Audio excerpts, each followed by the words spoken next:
You can divide the bass guitar neck into squares. Every square has its own note. But instead of remembering all these notes, you only have to know a few of them in order to fill in the rest of the squares. Before we start, there are a few things you need to know about this diagram. This diagram represents the bass guitar neck. The left side is the beginning of the neck, where you find the head of the bass. The right side is the end of the neck, where you find the body of the bass. The thickest string is the lowest string in this diagram. If you have the bass guitar on your lap and you lay it down on the back with the strings heading to the ceiling, you have the same image as this diagram.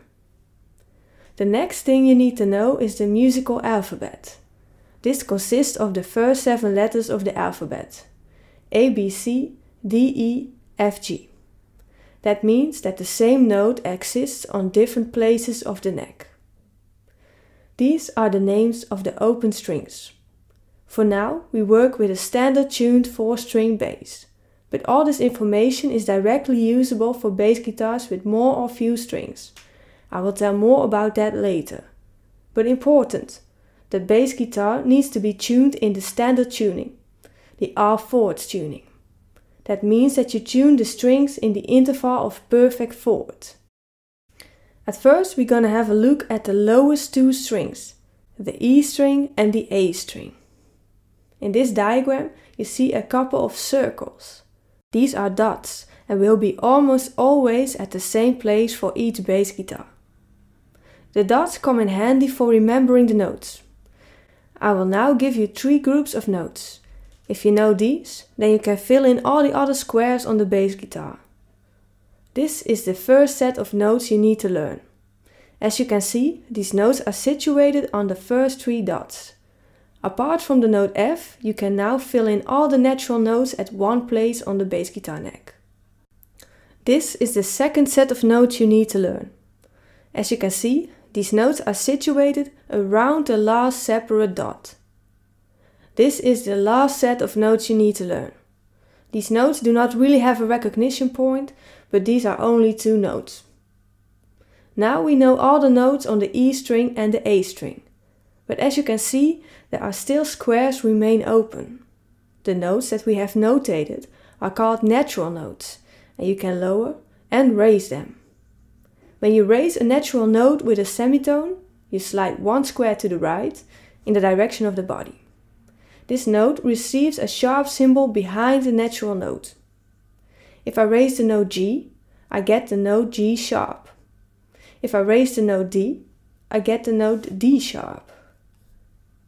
When you lower a natural note with a semitone, you slide 1 square to the left, in the direction of the head. This note receives a flat symbol behind the natural note. If I lower the note G, I get the note G flat. If I lower the note D, I get the note D flat. Notes that occur in the same place may have different names. If I lower the note B, I get the note B flat. If I raise the note A, I get the note A sharp. When each name is used will be explained in the action plan. There's no open square between the notes B and C and the notes E and F. But that does not mean that these notes can't be lowered or raised. If I raise the note B, I get the note B sharp. If I lower the note F, I get the note F flat. This is less common. Now you can fill in all the open squares on the E string and the A string. When you know the notes on the E string and the A string, you can octave up to find the notes on the D string and the G string. With octaving, you play the same note, but it sounds higher or lower. To play the notes on the bass guitar 1 octave up, you do the following. You slide 2 squares to the right, in the direction of the body, and 2 strings upward, in the direction of the G string. If I want to play the note A on the D string, I'll first search for the note A on the E string, and then slide 2 squares to the right and 2 strings upwards. To play the notes 1 octave down works the same, but the other way around. You slide 2 strings down, in the direction of the E string, and 2 squares to the left, in the direction of the head. When you octave down the notes on the A string, It allows you to find the notes on the low B string. Now you can find all the notes on all the strings, up to the 12th fret. On the 12th fret, a double dot is drawn. The neck starts again. As you can see, these squares are the same notes as the loose strings. If you look further, you see again single dots. The same notes as we've seen before are situated on and around these dots. By learning the tree group of notes, you can find the other notes by 1.